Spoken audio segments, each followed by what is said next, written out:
All throughout the Holocaust, prisoners were tortured and killed in various ways. Each of the concentration camps had their own style of killing and torture, and the number of concentration camps helped increase the number of ways the Nazis tortured and killed the Jews.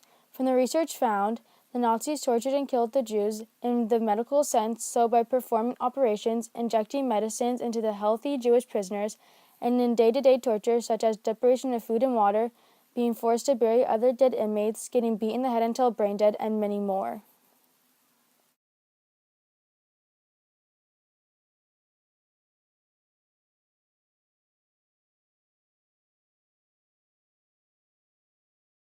Dr. Franz Blaha, and I studied medicine in Prague, Vienna, Strasbourg, and Paris, and I got my diploma in 1920. After I got my diploma, I worked as a clinical assistant for 6 years. From 1926 to 1939, I was chief physician at a hospital in Czechoslovakia, until the Germans took me as a hostage and held me as a prisoner. I worked at a punishment company at the Dosh concentration camp. I was told to go to the hospital to take part in an experiment conducted by Dr. Merlestadt. The experiment was an operation, but before I was cut open, I admitted that I was a physician, and that got me out of taking part in the dangerous operation.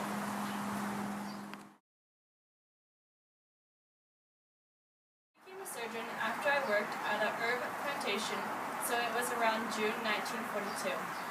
As soon as I arrived at the hospital, I was told to conduct a stomach operation on multiple healthy prisoners, but I refused to perform the surgeries, so they sent me to the autopsy.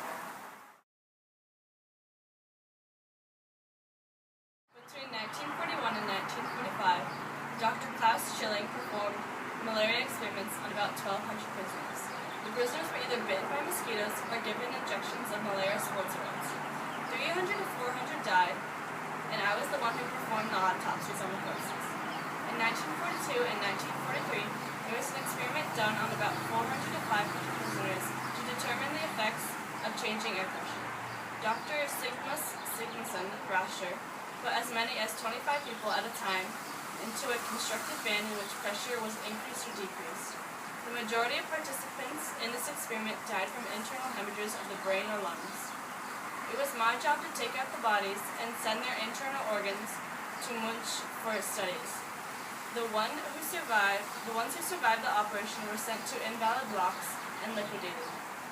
Dr. Rascher also conducted experiments to see the effects of cold water on human beings. Each prisoner was placed into ice-cold water until unconscious. The majority of 300 subjects died, and the ones who did survive were left mentally deranged and sent to invalid blocks and then killed just like the ones from the air pressure experiment.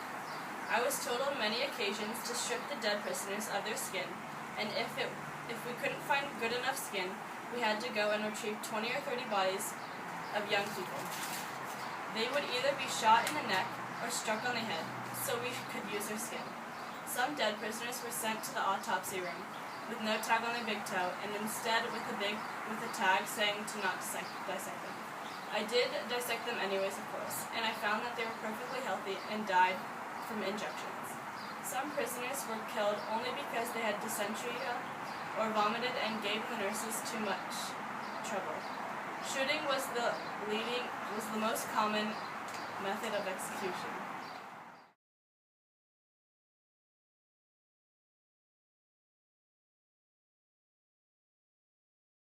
My name is Father Dubois. There were mass graves at Jewish extermination sites in Ukraine, where the Nazis killed over 1.5 million Jews during World War II.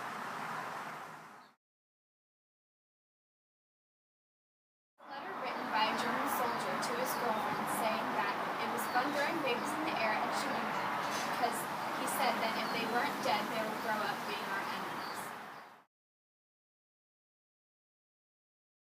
In 1942, mass graves led to strange repercussions for the local non-Jewish population. Some of the people wrote letters to German authorities in Berlin complaining about the smell of decaying bodies in nearby graves. Bodies were burned in villages, and the scent of burning flesh made the residents move temporarily. They responded to the complaints, and they went farther away to burn the bodies and buried the bodies deeper into the ground.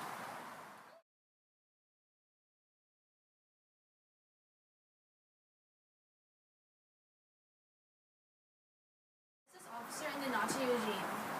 When the Jewish people were being taken out of their homes, they were shoved into cattle cars with many others of their kind.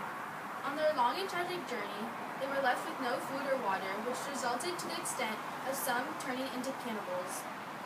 While in the cattle cars, some were even crushed to death.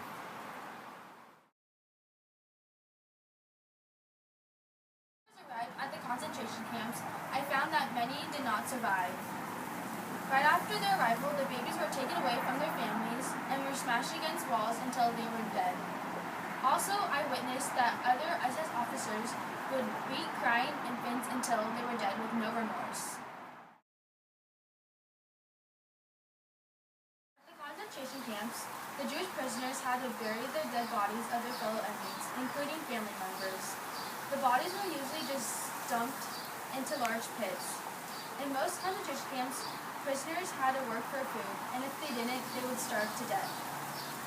I also found that the prisoners' teeth were pulled with no medication to help the pain. During my time in the concentration camps, I witnessed many SS officers would hit children on their heads with the butts of their rifles just to see how long it would take to shatter their brains. Also, I found that SS officers would sexually abuse the women and girls in the concentration camps. Some women were even forced into prostitution. Women provided sexual favors in return